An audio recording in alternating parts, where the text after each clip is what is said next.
from the perspective of any football romantic, and I look on this screen and I see nothing but romance, of course, it is a bit icky, isn't it? Because ultimately what we're talking about is the commoditization of children in order to comply with financial rules which weren't really thought through when they were originally designed. Thanks for listening to the latest Beyond the Backfall podcast, available on YouTube and all podcast platforms. Subscribe now so you don't miss a single episode. Welcome back to Beyond the Back Four, the Premier League show that looks beyond the headlines to the stories that really matter. Today, we are delving into a really important topic, but something a little bit different to usual. It's the Premier League's profit and sustainability rules, something we all refer to as PSR. Good in theory, but it is having massive unintended consequences about how clubs create money, spend money, and what they are doing with their academies, and how their academies are now potentially the easiest way for clubs to make money. So we're going to get into this properly with our finance and governance expert, Kieran Maguire, and our man inside the game, Graeme Bailey. Okay, so Kieran, to begin with, for people who are unaware, could you just explain the purpose of PSR and how it came about? Well, I think the purpose of PSR is best described, best discussed at 2 a.m. in the morning after a few flaming sambucas, because the stated intention is to try to encourage clubs to operate in a more financially sustainable manner. And the way that has resulted in a set of rules is that clubs are allowed to lose over a rolling 3-year period £105 million if they're in the Premier League, or £39 million if they are in the EFL Championship. And if they're being promoted or relegated, it gets complicated. But in order to encourage clubs to invest in the good things in football, if you spend money on your academy, that's excluded from those losses. If you spend money on your women's team, if you spend money on infrastructure, so if you build a new stadium or a new stand or training facilities, or if you invest in your community scheme, and it has to be stated that the Premier League community schemes are absolutely magnificent, all of those costs are excluded. So that's how the rules have manifested themselves. Now, those rules were introduced in 2013, and that £105 million limit has not changed, despite the fact that we are 12 years, will be 13 years down the line when this season finishes. That has created consternation amongst those clubs who feel that they're on the wrong side of history, that they are subject to what we sometimes refer to as fiscal drag, and they've wanted that limit to be increased. I got out my spreadsheet, which said that if it increased in line with football inflation, i.e. the money's coming into the game, clubs will be able to lose 220 million. I know Aston Villa proposed to increase the loss limit to 135, and that was rejected by other clubs. So that's the stated intention. The unstated intention, and this is where people start to become cynical, is that if you were an existing club who was successful, therefore you had the benefit of extra money coming in from TV, you had extra money coming in from your commercial partners, you had extra money coming in because you were regularly qualifying for the Champions League, you effectively baked in those differences, and they didn't allow those clubs who are ambitious or aspirational to challenge the existing elite in the same way that Roman Abramovich came into football in 2003 and spent money as if it had no rhyme or reason. And David Dean, I think, said he started firing bullets, including £50 notes, across the lawn. We saw similar with Manchester City when Sheikh Mansour came in. Manchester City lost £197 million in a single year, whereas under the new rules, you can only lose 105 over 3 years. And if they signed duds, you just farmed those duds out, stuck them out on loan. Manchester City would pay all of their wages, and it was as if there was no financial sustenance or sustainability taking place at all. So in principle, sounds like a good idea. In principle, yes. I mean, I think some elements of it are laudable in the sense that we want clubs to invest in academies in terms of youth, although there are elements of what goes alongside with you in terms of the elite player performance plan, which again is geared towards benefiting the larger clubs. You want clubs to invest in infrastructure and so on, and the idea of getting behind the women's team, which is a startup industry, moving that on to become successful. There's logic in that, but where did this £105 million come from? It seems to be an arbitrary number which was plucked at random. Do we want a more competitive or a less competitive Premier League? If you speak to the fans of Aston Villa, Newcastle, perhaps Everton under the new owners as well, you could argue Nottingham Forest, they have owners who have got the money who are not being allowed to spend it. And I cannot think of any other industry whereby an investor is not allowed to invest. And provided that you ring fence that money so that the club doesn't suffer from jeopardy should the owner's circumstances change or should the owner's attitude towards football change, it does mean that there's very envious eyes coming from Newcastle and Villa towards the likes of Chelsea and Manchester City, who just happen to be on the right side of history in terms of their ability to spend and to create the clubs which are the successes that they are today. Thinking about the clubs that Kieran has just mentioned there, Graeme, how have you seen from the football side of things clubs change their transfer strategies and approaches with these financial restrictions? Well, clearly Villa and Newcastle have had to change substantially. They're having to do deals that they don't want to do. Hence, Elliot Henderson is in red and white and not black and white. Newcastle didn't want to sell him, but they had to, under PSR rules, to avoid the points deduction. There's something not right with that, and it's clearly impacting the game in England.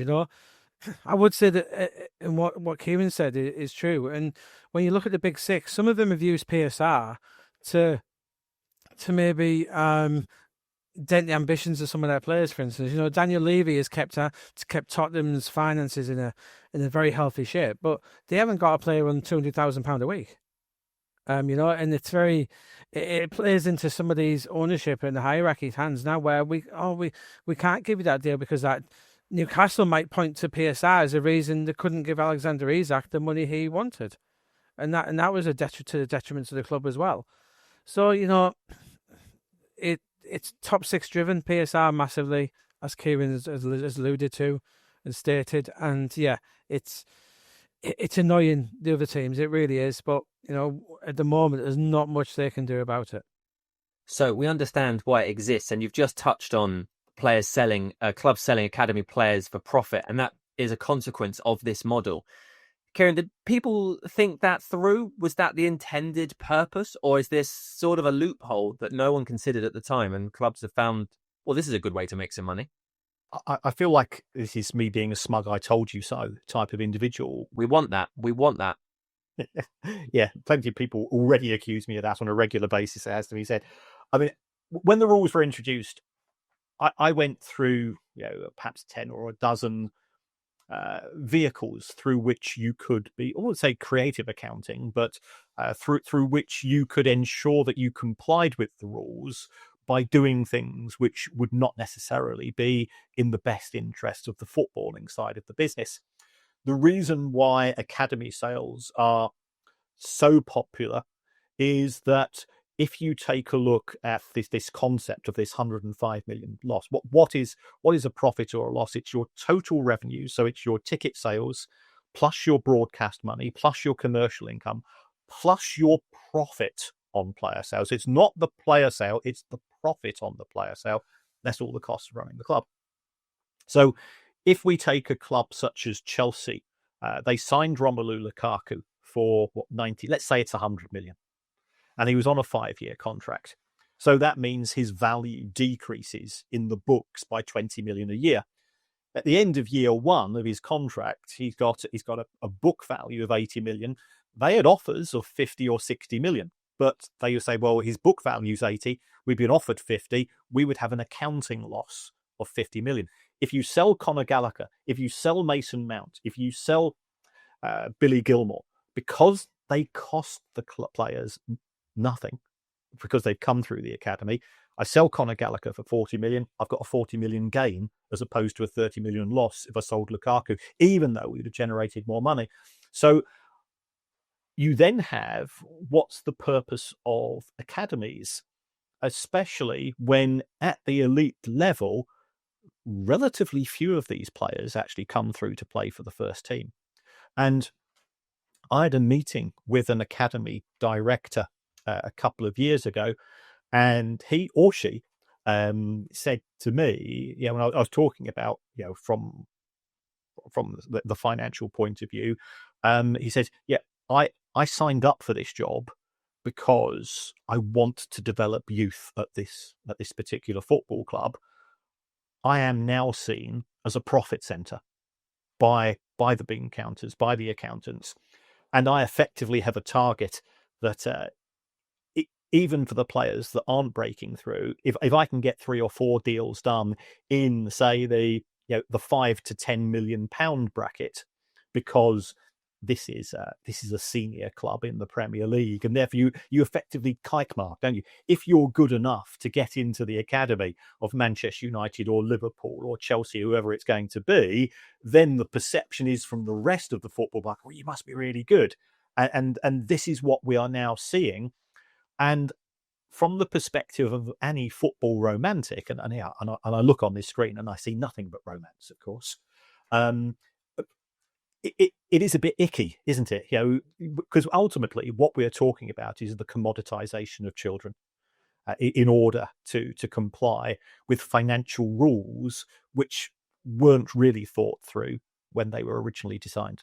Graeme, you're welcome to take this in any direction. You can just react to what Kieran just said if you want to. But I was going to ask you, in terms of what Kieran has just said, have you seen a change, or are you aware of a change in how clubs now, say, plan their transfer windows in terms of thinking about, do we buy younger players? Is that more important to get players into the academy that we can sell in the future than trying to buy first-team players now?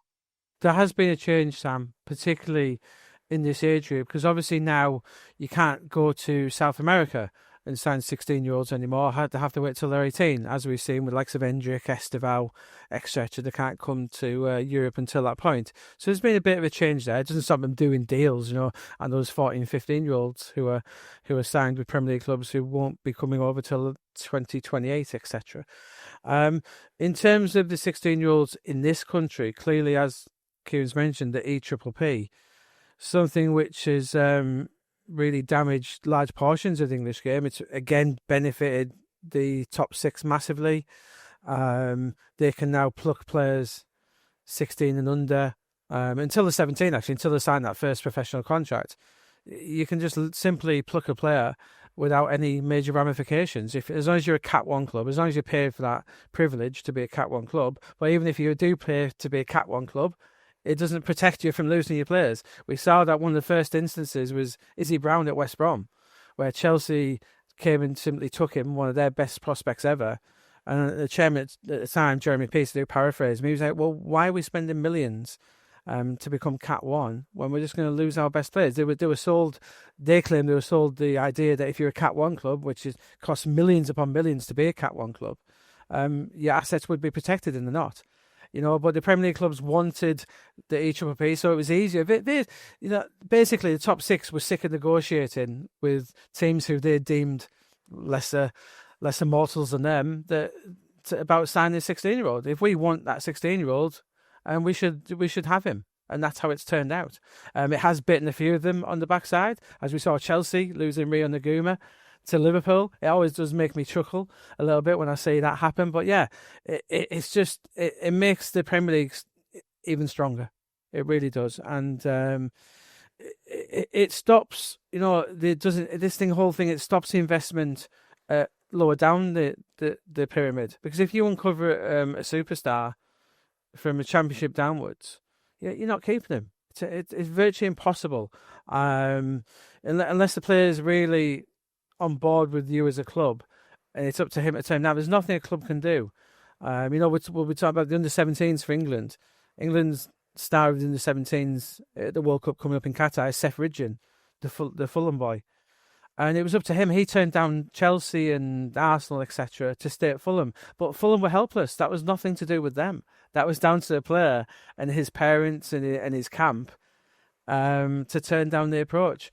This whole academy thing is just, again, it's like PSR. It's just built around keeping the strong stronger. Kieran, do you agree with that? Is that what's happened? Yes, it's a form of protectionism. I think what we've seen at two levels is firstly, within the Premier League, we have the Big Six, and they have historically extracted more and more concessions from the remaining clubs in the Premier League. We saw that especially when Leicester City had the temerity to win the title. And the other Premier League clubs, the elite clubs, weren't as much miffed by them winning it. It was the fact that Leicester then took one of the Champions League places. So what could they therefore do to try to minimise the chances of this taking place again?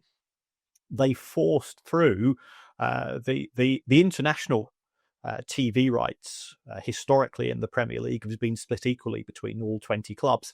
And the reason for this was when the Premier League started, it was actually losing money from its international TV deals. So therefore, Manchester United and Liverpool and so on, they said, well, we only want a 20th of the losses.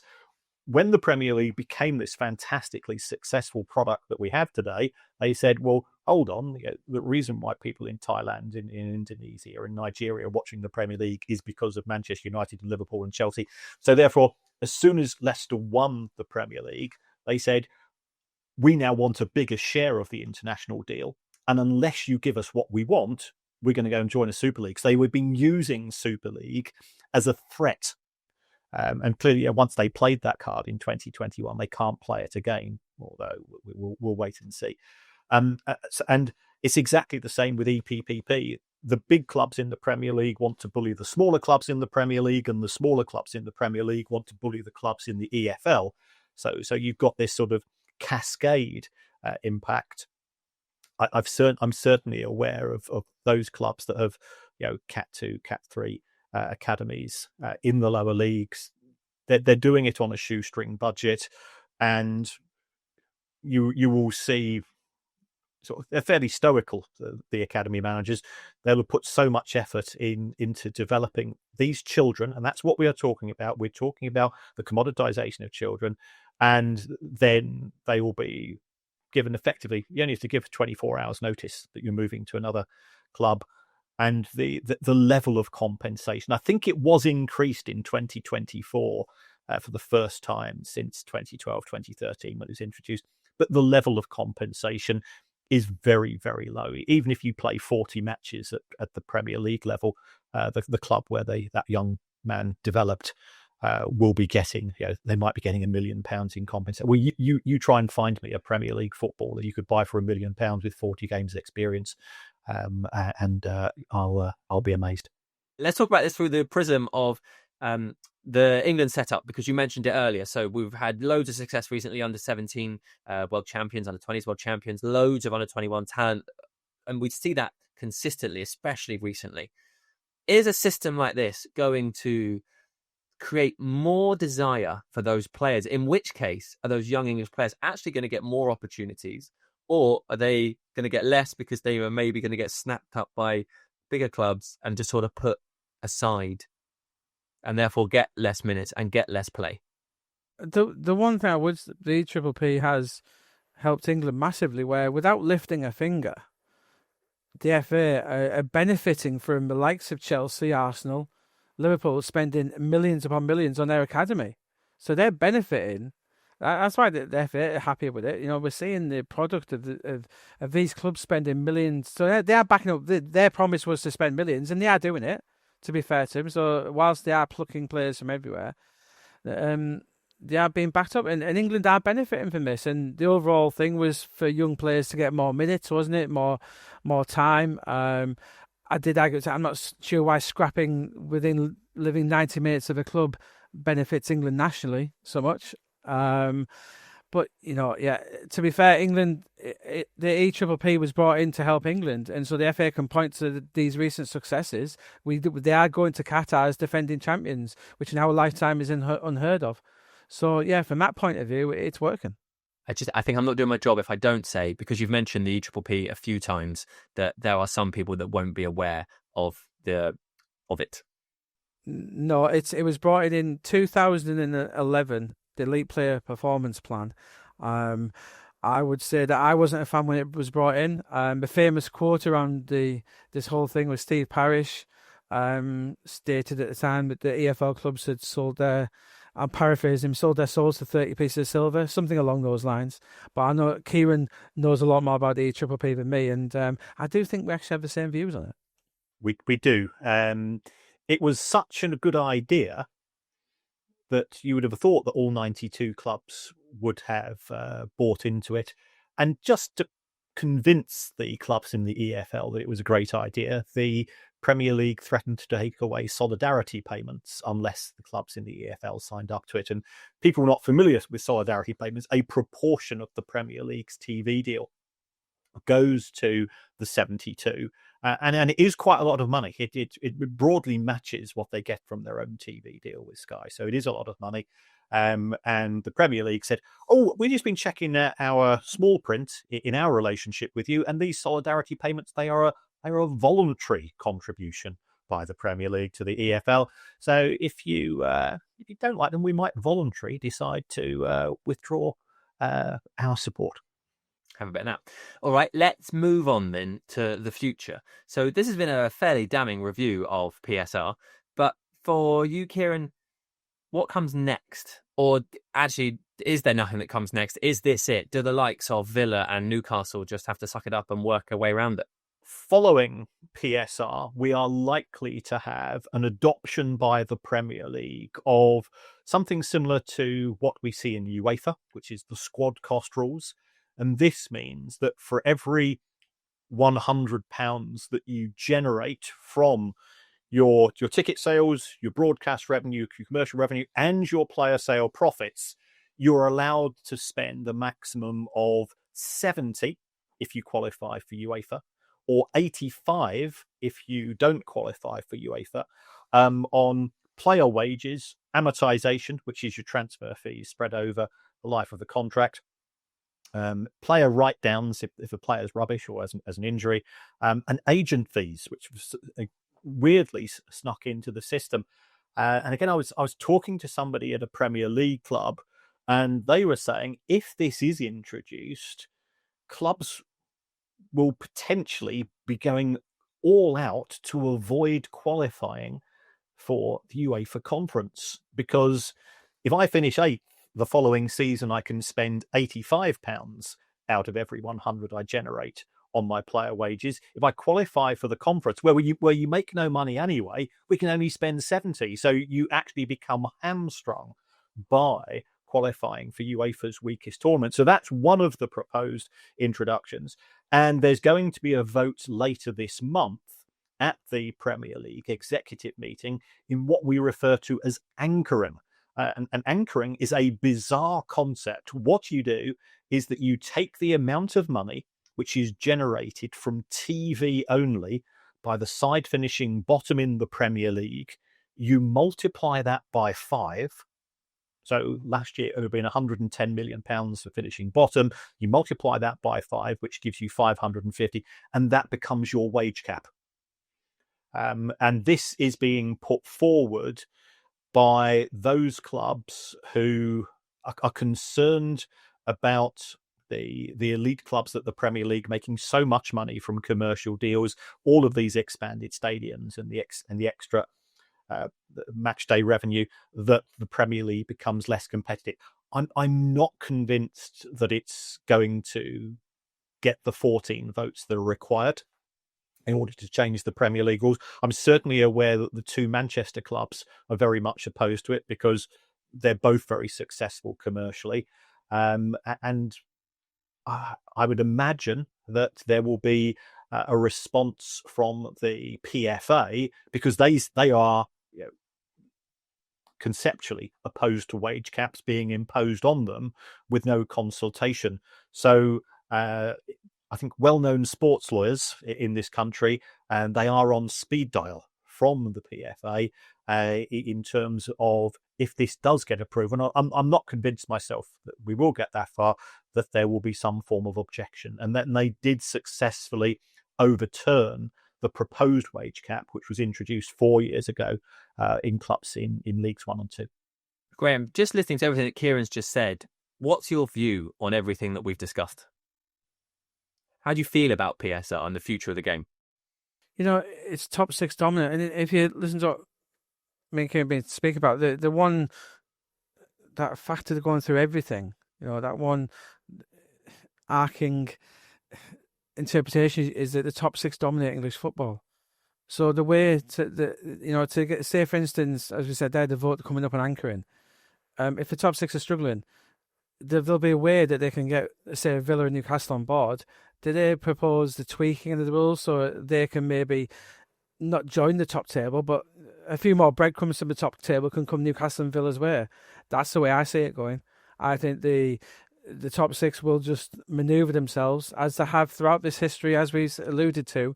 The top six are not going anywhere, and Turkey's not going to vote for Christmas. The top six are not going to allow the rest of the Premier League. And there's always, as Kieran alluded to, there's always this Super League thing they can dangle over. Oh, you really want it like that? Well, we're going to leave. So careful what you wish for, because you might just get it. There'll always be that threat in the background from a big six that if you really, really push us too hard, you'll see us out the door. And there's always that threat. And they will use it. We've seen it before. And I just think whatever new deal is, it might be slightly helpful towards maybe a Villa and Newcastle, but not too much. So let me ask you this. Do you think that fans, maybe you'd listen to this and you'd feel pretty, I think, down about the setup and concerned about the health of football on an industrial level? But at the moment, Bournemouth are in the top six. Crystal Palace won the FA Cup. Newcastle won the Carabao Cup. Two of the teams in the top six finished 15th and 16th last season. Is there a positive that even with all of this gatekeeping, it isn't always reflected on the pitch? Well, yeah, because again, as Kieran said, I think in a previous episode, it's not about how much money you spend, it's how you spend it. Good recruitment wins in football. Recruitment. I'm not saying money. It's just good recruitment. And those teams you spoke about, Sam, what do they have in common? Bournemouth, Palace. It's good recruitment. So I do have that hope that good football will win out. But the top six is what it is. And generally, as we've seen with Chelsea, where you throw enough mud in the wall, and their recruitment's coming good now. You sign enough players. You sign enough bricks, you get a diamond, I guess. And that's what's happened to them. Yeah, I like that as an expression. I will say thank you to both of you. Fascinating insight into the world of PSR and also possibilities for the future. Let us know what you think. Get in the comments below. Is this what you thought PSR was? Has it wildly changed your opinion? So we'll see you next time. Don't forget, we are trying to hit 2,000 subscribers by Christmas if you're watching on YouTube. So please do that. And we'll make sure that Kieran does more Christmas themed puns should we get there. We'll see you next time looking beyond the back four. Thanks for listening to the latest Beyond the Back Four podcast, available on YouTube and all podcast platforms. Subscribe now so you don't miss a single episode.